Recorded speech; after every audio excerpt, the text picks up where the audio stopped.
Hi, my name is Craig. I'll be walking you through our BlueTree and ELD training. This is a Garmin-based unit, so it does have a full-featured GPS on it. Up on top right here, you'll have a power button, and on the sides, you will see the volume buttons. We're going to go ahead and turn the unit on right away. It's going to ask us to agree to be responsible and not use the unit while driving. We're going to hit OK. And then it is also asking us about our truck profile. We're going to hit OK, assuming that all the dimensions are proper. This is your login screen. When you get to this screen, this is where you're going to enter your user ID. Now, your user ID is made up of a combination of your last name and first name. So it would be the first 4 letters of your last name and then the first initial on your first name. And then your password is the last 4 of your social security number. So for me, I'm going to enter this in. My last name is Waters, so W-A-T-E. First name is Craig, so C. Hitting next. And then I'm going to enter in my password. Last 4 of my social.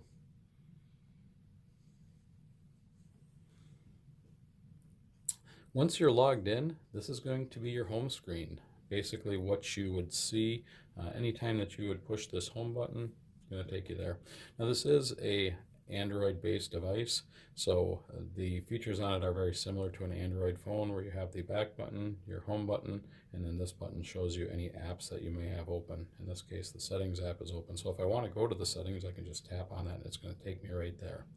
Okay, if there was anything else like your GPS or your e-logs open, those would also show on that screen as well. In this case, that's the only one that's open. I'm going to hit the home button and go right back to the home. So we have on here what are called widgets. So there are widgets, sometimes also referred to as apps. So we do have our ELD widget, inspection, where to is your GPS, your performance, and then your email. All right, we're going to walk through each one of these. I am going to start off with the ELD, as that is the one that we're going to be using the most frequently. So now as we look at our ELD screen, we have a couple of different boxes here. So this first one is time to next break, as we have a DOT mandated break after 8 hours of driving. That is showing that 8 hours to our next break. The 3 boxes below it are essentially elapsed time. So in today we have driven 0 hours, so it's showing 0, 0, 0. The shift, mine is set up as a unusual profile. I believe it's set up as a local driver, which is why it's showing shift 16 hours. Typically you should see a 14-hour shift on yours, so that would be your 11 hours of drive time, your 14 hours of on-duty driving time.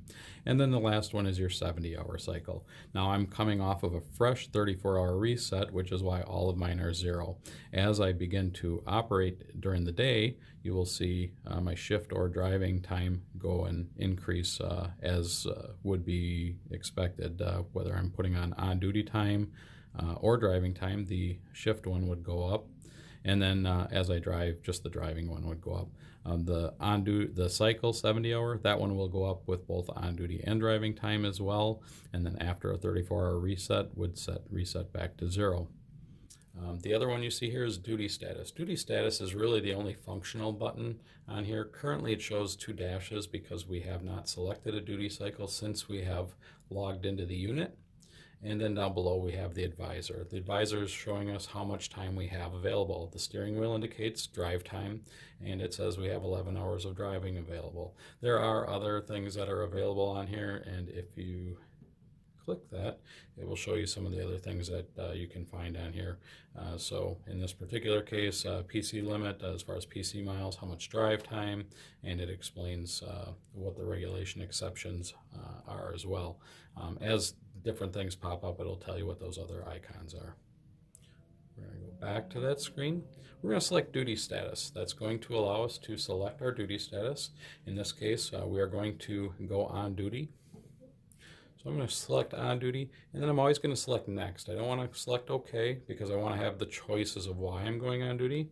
When you click that next button, you will see that we have various choices: on duty, pre-trip, post-trip, load, unload, fueling, safe haven, which is for hazmat, yard movements, and then also weather. So if you're going to use the weather, make sure it is a legitimate weather condition, and then also make sure that you let safety know that you've used that as well so that they can record that. But in this case, it's the beginning of my day. I want to do a pre-trip inspection, so I'm going to hit pre-trip. It's going to give me a few choices. This is my inspection screen. Now it's going to give me truck and trailer, truck or trailer. If I were to hit truck and trailer, I would also be asked to enter a trailer number in there. The trailer number, make sure that you put it in exactly as it shows on the trailer. So if there are any letters that are showing on there, you may need to do those. Some of the local trailers may have those letters. And then make sure it is your complete trailer number. In this case, I am just going to actually do a bobtail only. When you do that, you are going to get your inspection DVIR form. This is showing the truck number L17, and then it is also showing the various items. So if you do find an item, you'll want to go and scroll down until you find something, whatever it is that's wrong. Maybe your horn isn't working. So if your horn's not working, you want to go ahead and select that. You see the little red triangle pop up, and it's going to allow a comment, and we're just going to type horn, horn not working. And being that most of our trucks, I believe all of them, have an air horn or a city horn, we are just going to put city. So it says horn not working, city. Click done, and that leaves that little red check mark on there. Now that red check mark will remain there until that defect is corrected. In that case, once you get it into the shop, they fix your horn, you can select that and it'll turn back to green, and then you will be all set. So we're going to go ahead and scroll down to the bottom and select next. And it's basically asking me to confirm that the vehicle is safe to drive. I'm going to hit send report, and now you'll notice that it does show that I'm in pre-trip mode. I essentially have been the entire time that I was typing stuff into there with my DVIR form. I was on duty, so it has ticked away 2 minutes on my 70-hour cycle right there, and it's also 2 minutes on my shift. We haven't been driving, so there's nothing there. With your pre-trip inspection, I would say you want to log 8 to 10 minutes minimum, up to about 15 minutes, depending on how long it takes you to do your pre-trip. But I wouldn't log less than 8 to 10 minutes. Keep it in that range at the very minimum. Otherwise, you may see some issues with DOT if they do an inspection on your logs. Now, one of the other things that I would like to mention is that as we click back on there again, you'll notice that there's no drive line. The drive line is only activated when you exceed 5 miles per hour of speed, or if you have driven for 5 continuous minutes. That will also activate your drive line. So there's no way to manually turn on the drive line. It just automatically kicks in when you are driving.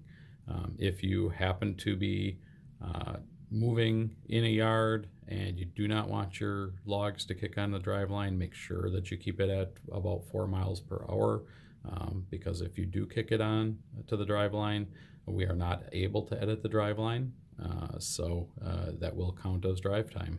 So make sure that you're diligent about that. When you do want to switch into off-duty or sleeper berth mode, you can simply push off-duty or sleeper berth. When you do that, it again is going to hit next, and then choose why you want to go off-duty. In this case, we're going to go off-duty. Now, it does show off-duty. Always make sure that if you are selecting off-duty or sleeper berth, that your duty status reflects that in this window. If it does not, you have not gone off duty and you won't be accumulating time for your break.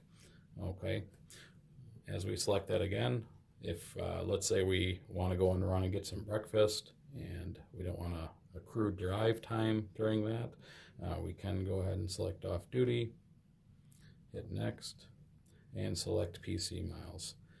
This ELD is not connected to the vehicle, so it won't allow us to do PC miles.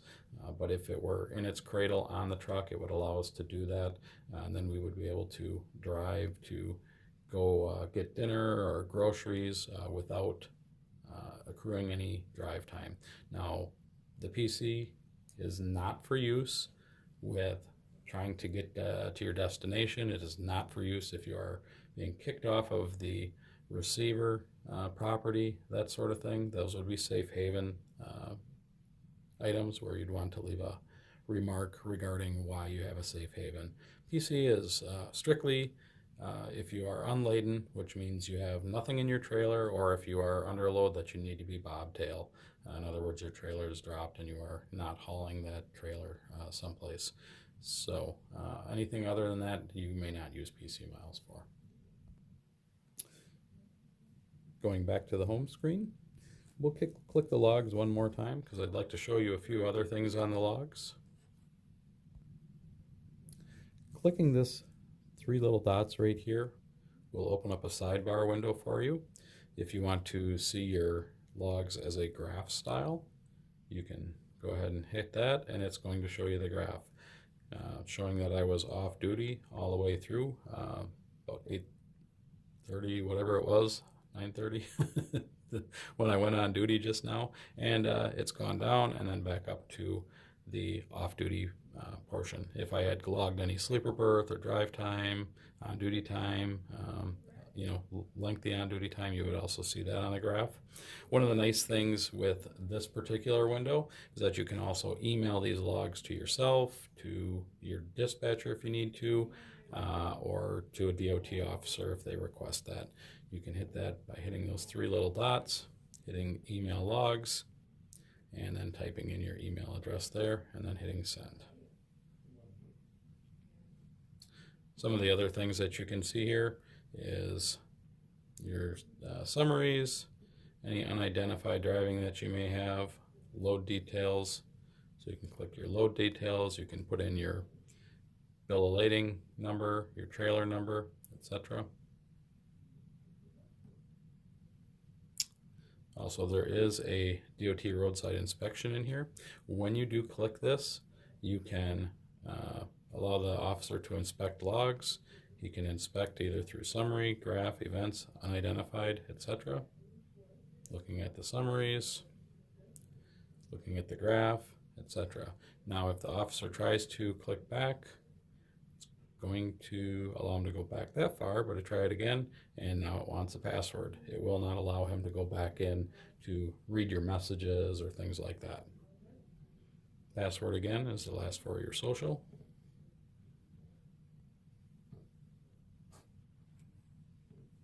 Click OK, and we are back in. So one of the things that you've seen now that's changed since we've been on here, we were on duty for 5 minutes, so you see that on the cycle, and then we also have our 8 minutes that we've gone into our shift. Now that is clearly continuing to accrue even though we're in off duty because we have started our clock. One other thing you see here is now we've added a 10-hour segment on there.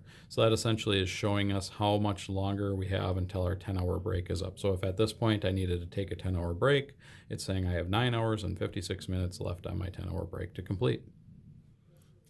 One of the other things that is directly within the e-log portion of this is logging out. So if you want to log out of the ELD, you can log out right here. Now it's going to log you out completely, so you won't have GPS or anything like that, but it logs you out of the system, and that is recommended when you do leave the truck for your home time. That way if you have maintenance being done in your truck or any kind of mechanic work or something like that where someone else may drive the vehicle even for a short distance, that won't trigger your ELDs. I would also say if you have road repair where a mechanic may be driving the truck to any degree, even if it's just into a shop or something like that, you'll also want to log out at that particular time. That is the wrap up on the ELD portion.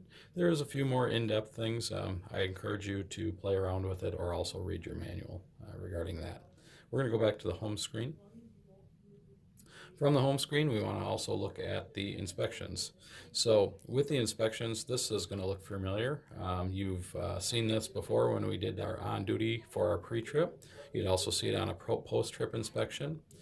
Truck and trailer, clearly, if you are starting out your day, truck or trailer, your truck only would be if you're just bobtailing, and the trailer would be if you're doing an inter-trip inspection. You would select that.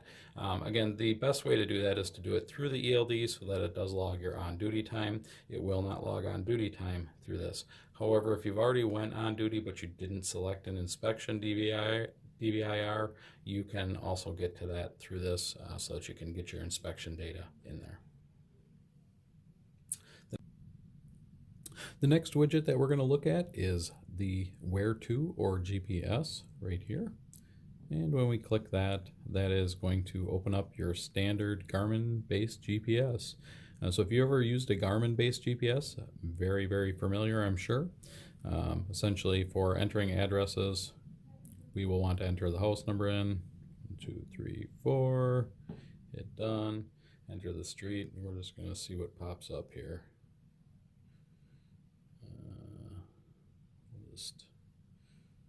1, 2, 3, 4 Dragger. There's one in Eagle River. We're going to go there. We hit go. We're going to hit start new route, and it's going to calculate and give us the new route. Okay, so it's showing that based on where we are now, how long it's going to be, we'll get there at 2 o'clock p.m. today. You can zoom out on here. You can do it like that. You can also use your fingers, squeeze. You can scroll around, etc.